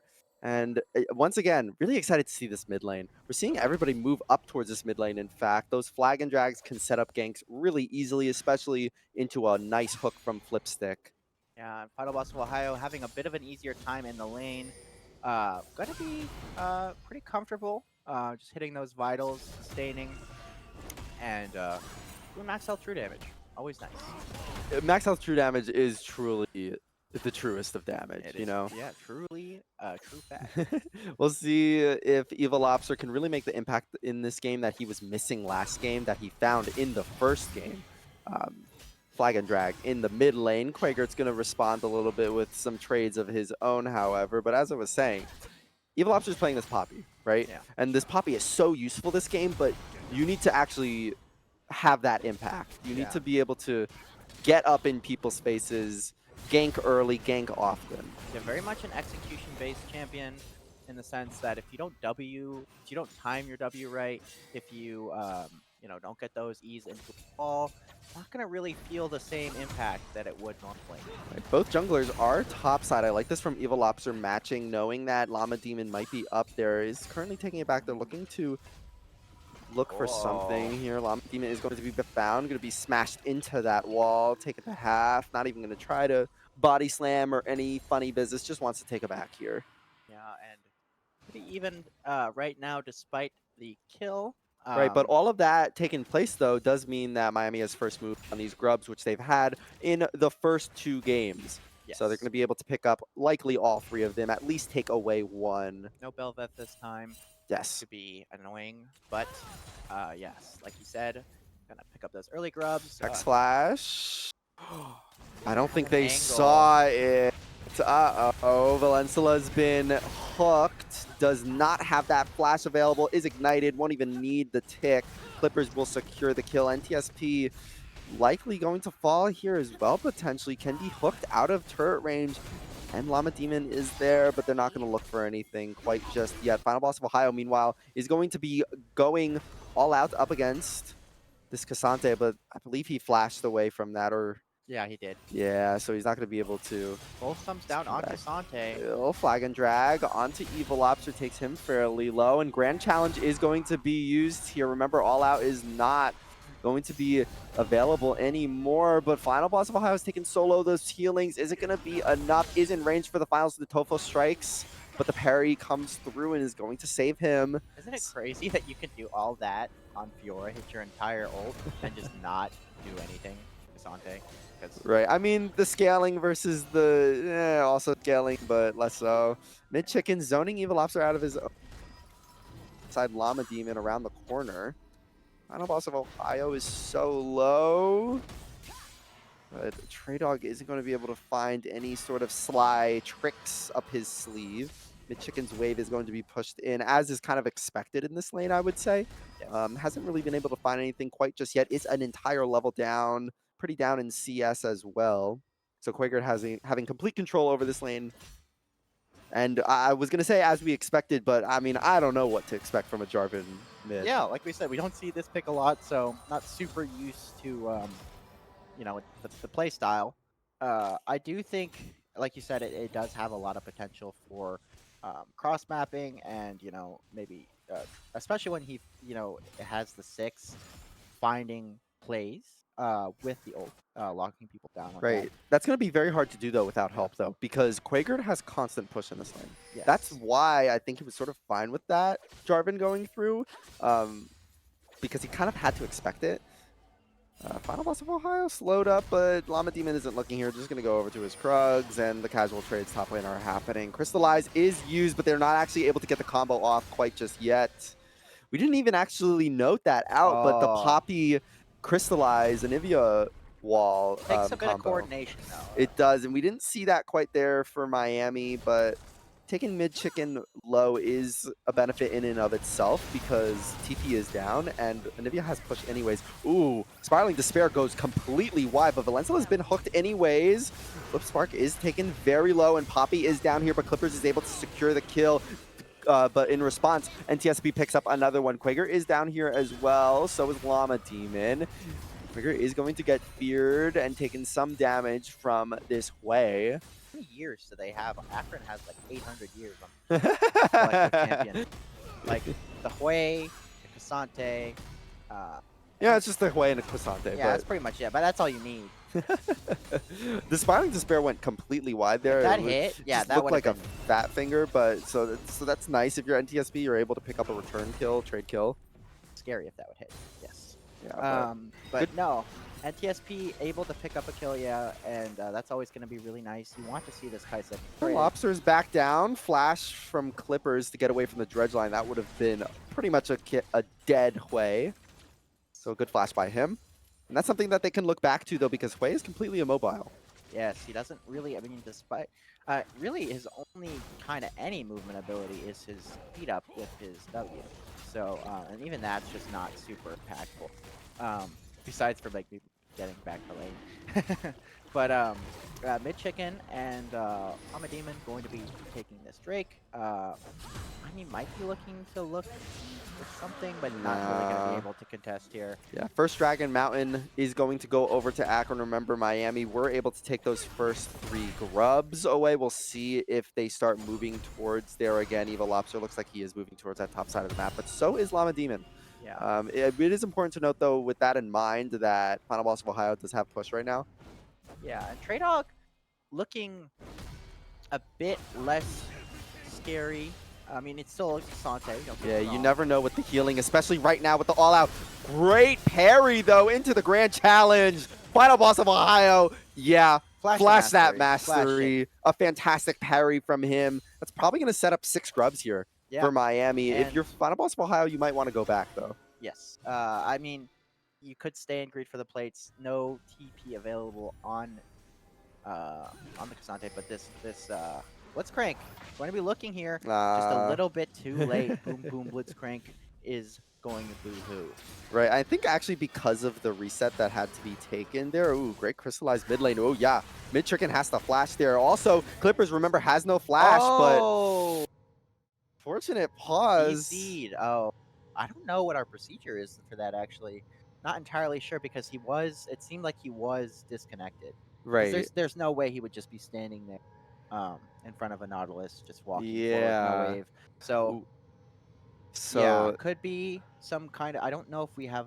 I don't believe we have an option to like do any kind of chrono break. I don't think we have chrono break. We're not that advanced here. We might just we might just. It might be just kind of unfortunate. Either they have to either give the kill over, or maybe Miami will be like, hey, you know, you can walk away. But doubt that will happen. I feel like it'll just be. This is a game 3. Yeah, I mean, this is a big situation. Something like this happening is really not ideal. We'll have to see what happens. I'm sort of he not reconnected right now. Yeah, it looks like we're going to be jumping back into game shortly. It seems like things are getting resolved. We'll have to see what actually ends up happening, though, because, I mean, it's a high-stakes situation for both of these teams. Yeah. Clippers, I think he actually had shutdown gold on him. No, he might have. It's definitely an unfortunate situation for him, but if we're looking at the map as a whole right now, I mean, we're hearing some things. Yes. It looks like we're getting back into game. Okay, so he is going to be... They do pick up the shutdown. Unfortunately, nothing's going to be happening in favor of Akron there. It's a very unfortunate situation. Oh, well, I wouldn't say that. They do deny the grubs. Final boss looking here, but there is they're looking. Yeah, there is 3. Evil Lobster is able to knock away the Gragas, but it's still just a 3v3. A little bit of a screen freeze here. We apologize for that. And we're right back here. Final Boss of Ohio is facing that. I think they're just going to give away this last one to Miami. NTSP, meanwhile, in the bot lane, you like to see this solo plate gold going over to him. And it will just be 4-2 in grubs. Yeah, so no buff, again, going over to either side. Would have liked to have that on Fiora, just gives her more split pushing power in a lane she's already looking to be quite proficient in. So passive detonation on to the Kaisa after her health is gone. Right. Casual trades in the top side. I don't want to get baited, but they might be all inning. You never know when you're playing, I guess. Yeah. And yeah, they're just walking away. All Out isn't available yet. Neither is the Grand Challenge. Seems like they're really willing to just trade those ultimate abilities to try and get kills whenever they can. I mean, if you really get a lead as either one of these champions, you can really accelerate a lot, especially on Fiora. I mean, yes, they don't have the Void Grubs buff, but they do have four Void Grubs. Fiora is a champion where Ooh, nice parry, but it doesn't land. Fiora is Anyways. a champion where you know, you can get ahead in so many different ways. You can get ahead at just being better at 1v1s, you can get ahead at team fights, you can get ahead just by simply split pushing. So I love this champ. And it has been, a champ that you see sometimes in pro play just because it just does have a lot of versatility.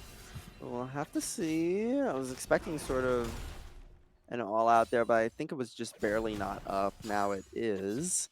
And if we're looking mid lane right now, CS difference is huge in favor of Quaker. And you have to wonder sort of what the point of this mid lane Jarvan is right now. Final Boss of Ohio is going to proc the Ghost, and I think Trey Dog's happy with that trade, so he's just going to back up under his turret. Yeah. But I mean, the impact we haven't quite seen just yet of this Jarvan. If it's in team fights, you have to wonder if sort of like they could have just picked something different, some sort of damage carry instead in the bot lane and way mid. Exactly, because I think this this Jarvan falls off.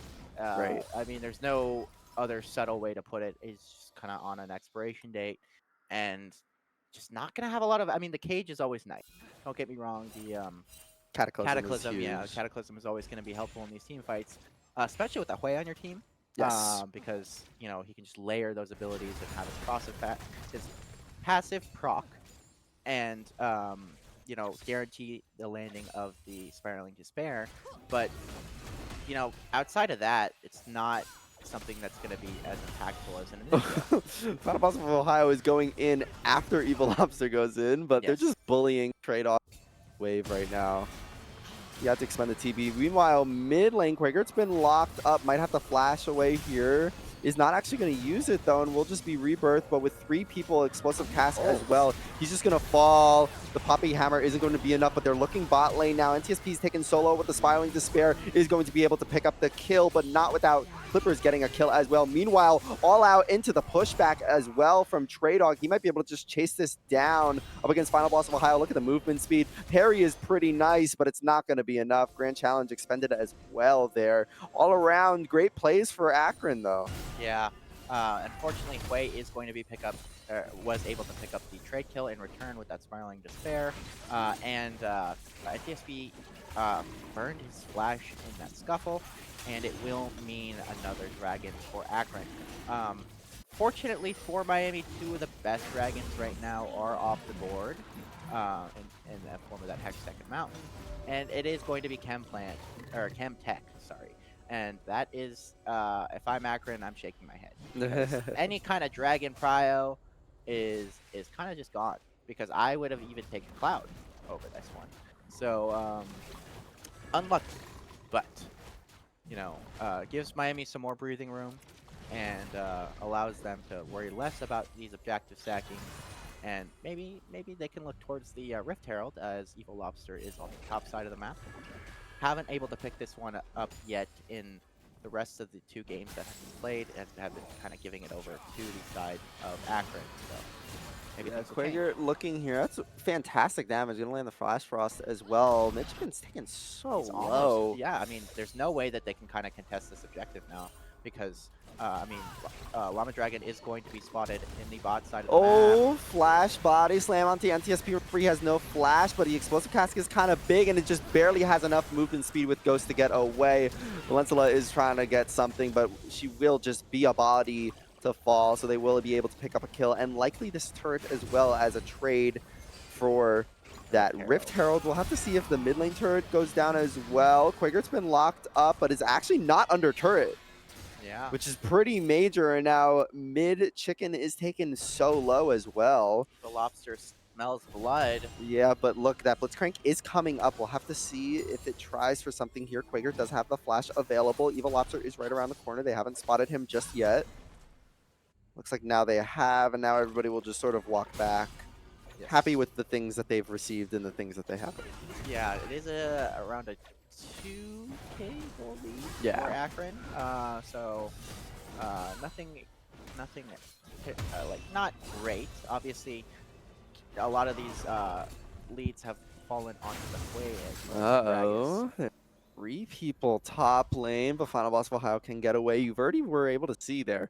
Bramble Vest and plated steel caps provide so much of a barrier up against this Fiora for Yeah, you'd think Cassante. that max ultra damage would be enough, but it is Kasante. Yeah. So, not great. And this Kasante will really just keep getting stronger until kind of the late game. So, not exactly what you want to see. Oh, Valencia been up, but this Hui just used all of his abilities, and those ability cooldowns can be a decent amount of time, so gonna just be able to walk away. Flip Stack is gonna try to look for another hook. Evil Lobster is around the corner just in case. They have spotted Llama Demon as well. Hook again lands onto Valencia, and she's already dead. Spiraling Despair does not land onto NTSP though, but Evil Lobster has to flash over the wall. Meanwhile, top lane all out goes this Cassante, and he's chasing down Final Boss of Ohio under this turret, who's going to use the Grand Challenge for some movement speed. Can he look for something here? Likely a bit of a risk. Remember, there is a Bramble Vest and plated steel caps. Can't look for anything there. Back to mid lane. Flip Stack. This Blitzcrank has actually been pretty huge, though. Uh-oh. Final Boss, I get knocked back by the Natofos Blades. Meanwhile, back to mid lane again. Llama has to go golden, and the shutdown gold, luckily, goes over to NTSP, so that's pretty huge for this Kaisa, and the TP is going to be used to go bot lane and cover for that wave. Could be just an item there. Kaisa, gonna get her maybe onto terms with this Hui here in the bot lane. Really good. You want that gold for attacking the carry. And Quaker kind of free farming here. Not too bothered. And, holding a pretty consistent CS lead over this Jarvan to be expected, though, as, the game goes later and later. And, despite what we were saying, the Jarvan has been able to find a little bit of value in these fights. So, maybe seeing why it could be something that is prioritized in the draft.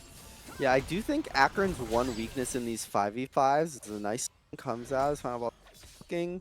No, he is not. Again, no ults up means no looking. They are just going to be trading here, smacking each other in the face a few times. Final Boss of Ohio taking so low, though. Why does it feel like every time he's used, he takes more damage than Cassandra? Like, that's so weird.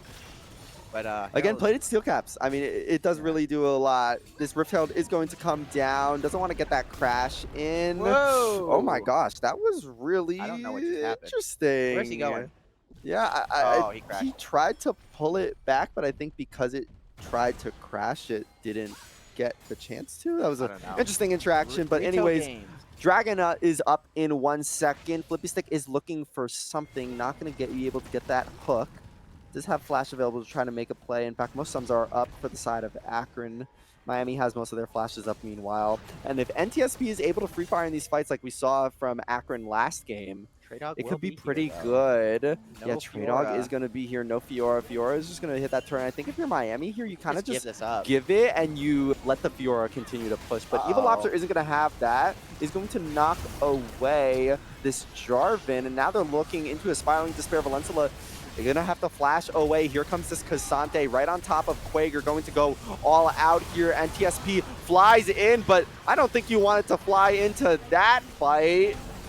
The rebirth is coming through from this Anivia, and it's not going to be enough. A double kill going over to this Cassante. But meanwhile, topside, Final Boss of Ohio getting 2 turrets out of that, which you just have to imagine if you're Miami.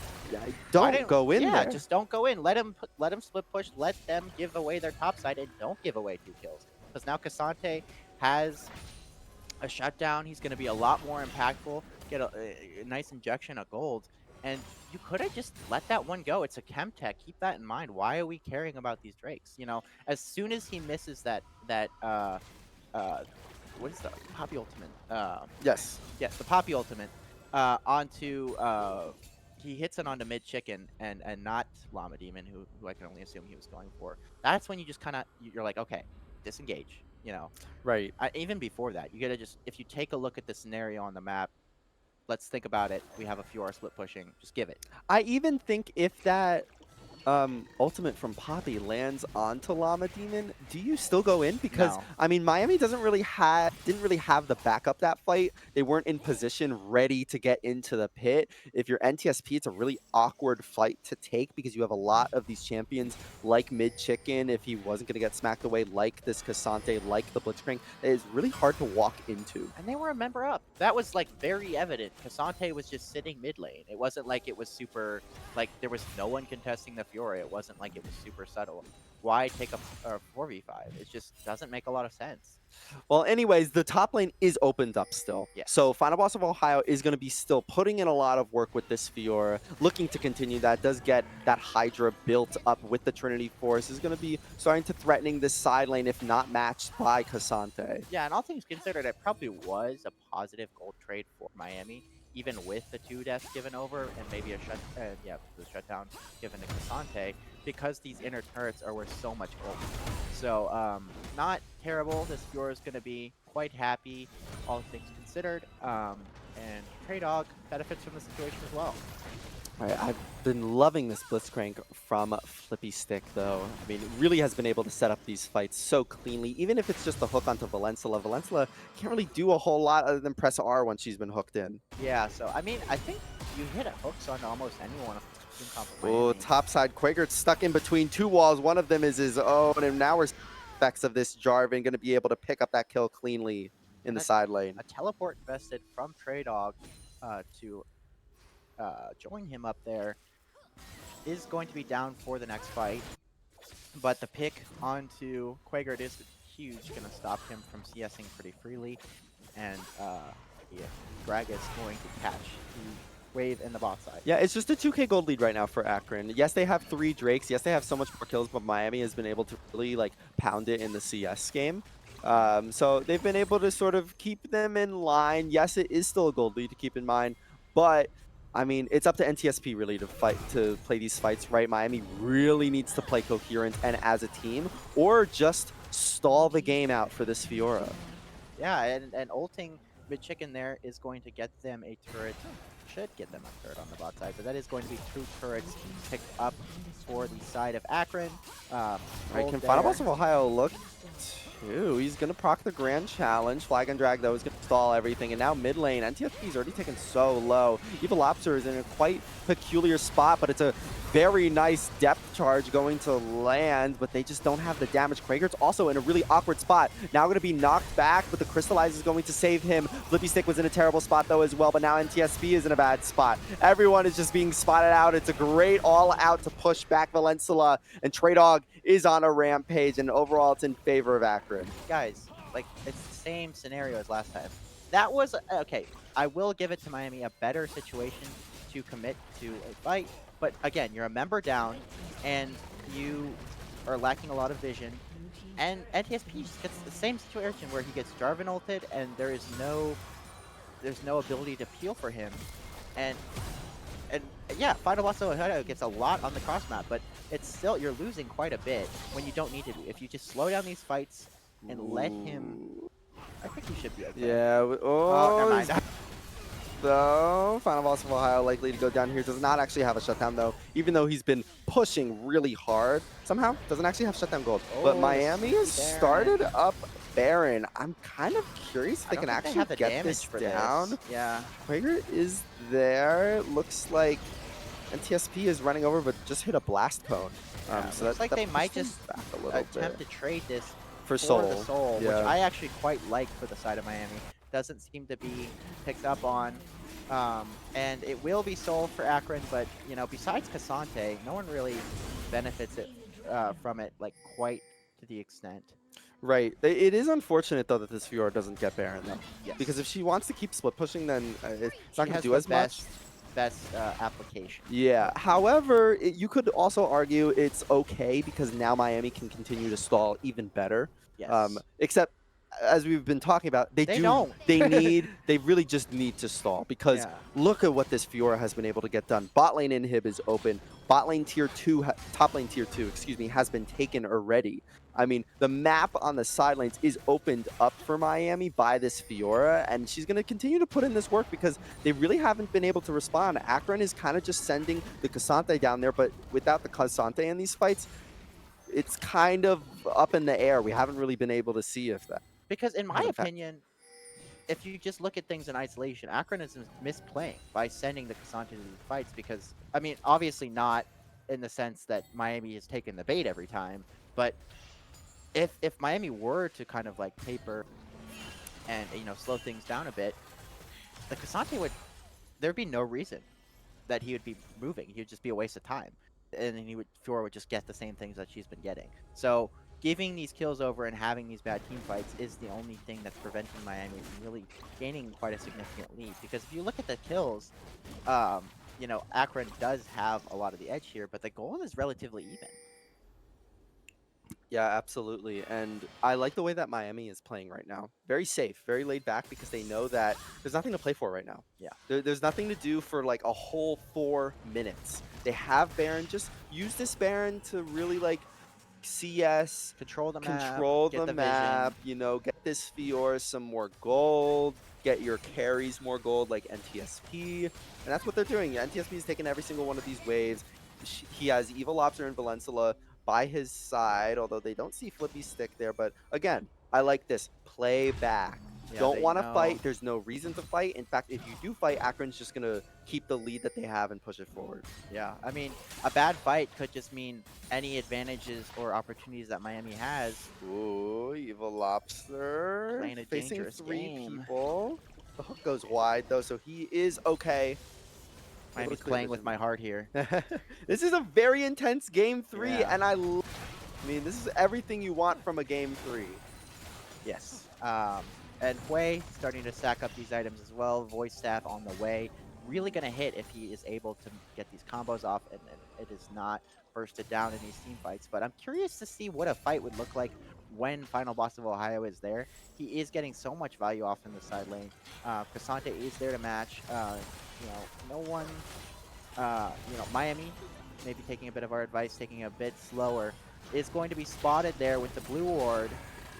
Yeah, it's very nice actually, because it Yeah. means they know they have to peel back here. And again, Miami, their positionings are very good right now, and they definitely need to keep that up because they can be locked down in these side lanes so easily. I mean, Akron totally has a pick comp here. Miami, meanwhile, wants to just stall for this Fiora 5v5 with the TP flank from Final Boss of Ohio if need be. And just look for these objectives, look for this Elder in 2 minutes, look for this Baron in 2 minutes. They can really start to make plays and start to threaten Akron here. Yeah, Fiora just perma in the side lane, getting that CS, getting everything she needs. And there's been a significant gap now in the way that Final Boss of Ohio has been able to accumulate CS. Obviously, the Cassante is getting a lot of value in these team fights because it goes there instead of matching. And it's just two different strategies we're seeing. Um, Not necessarily one better than the other. Um, but we'll see how. I mean, I feel like to me, this game suggests that it might just come down to a final team fight. Yeah, I mean, we've casted games like this before where it's really coming down to that one single fight that either team needs. Where we've hit 30 minutes now in this game, the longest game I'm pretty sure out of the ones that we've seen today. Like, unlike the first 2 games, this one's even up Yeah, until the very end right no now. clear, decisive victor right now, or anyone that has like a very big advantage. I will say, I don't want to say it, but I think that in a straight up 5v5, I would favor Akron, just because I think their team is easier to play in a really crumble, like chaotic team fight. As long as that Jarvan is able to lock down the Kaisa, I think there is uh, not a lot that Miami can do. Um, Right. We're gonna start seeing some stuff happen though, because we have Baron and Elder both up. They're actually timed together. A Dog. minute each. Trey Dog taken pretty low. Will go all out, so don't be afraid to see some of the damage pop up. It's a very Uh-oh. nice dodge. Will Final Boss of Ohio fall here? He will. So it's a trade 1-for-1. It's actually not really what you want if you're Miami, though. Valencia is going to be pushed back by the explosive cast. She will likely fall here, which could mean big stuff for Akron. We'll see where they move. It looks like they're starting to move towards Elder, which is up in 30, looking to just push out this mid wave. Doesn't look like they've made a decision quite just yet. It's still, I mean, it's not great. A lot of the lead that Miami has accumulated has been through that Fiora, and her going down there a bit greedy, to chase for that kill. I could see why. I mean, if you get that pick and you live, it's that could be game. But it is going to be quite difficult now. No one really making huge plays as to any objectives yet. Both teams losing a big part of their team fight. And Llama Demon might just start the Elder here. But Oh, they get red off of that. Yeah, they're looking to get Elder here. This could be quite difficult for Miami. Final Boss of Ohio does have TP available. Unsure, there doesn't seem to be any great wards really to TP on except the one that was just placed. Where will Evil Lobster place this and a ultimate? It's flank going to be really angle. up to them. It's a great stop, though. Means that Mid Chicken has to flash, but Final Boss of Ohio is already taken down. NTSP is taken solo already having to expend all flashes. Trying to peel is Valencia, but she can only do so much. Quaker and Evil Ops are on the Elder Drake, just trying to really stall out this fight, but they can't do a whole lot. It's a double kill for this Sante. Cataclysm comes down in the pit as well. They'll get the Elder, they'll get the ace. They'll It's a get the game. clean game for Akron, even just using the TP just to get to mid And lane. it's heartbreaking to see it for Miami because I feel like we found ourselves in a situation a couple times where, Miami is, getting a lot of these advantages in a side lane and is just unable to, pace themselves and slow the game down. And it really is just kind of like the nail in the coffin.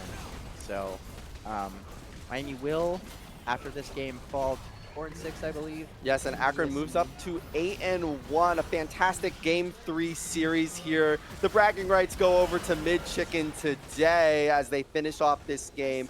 What a three-game banger, though. What a Yes. fantastic third game. You love to see it if you're both teams. Great effort from both sides. Yeah, and we were skeptical about Miami, or we were skeptical about the mid Jarvan. We didn't really know what it was going to look like, but he really came into four fights in finding the 80s and finding any potential angles that Miami would have in order to potentially combat a lot of the damage that Akron had. Right, So absolutely. An unfortunate loss for Miami, but Akron pretty nicely. If you want any more esports updates, you can follow us on twitter.com/RedHawksGG. We have another game coming up to you as ESC law winds down, sort of. I yeah, believe there's only 1 or 2 weeks left for us. Your next game will be coming up on Wednesday at 8 p.m. So, oh, excuse me, or Saturday. Saturday, we Saturday will at be there. Saturday at 8 p.m. Don't miss it. We'll be there for that one. So thank you so much for joining us today. Once again, my name is Jason J. Allen. And I am Devin the Daco. Thank you so much for joining us. We'll see you next time. Goodbye.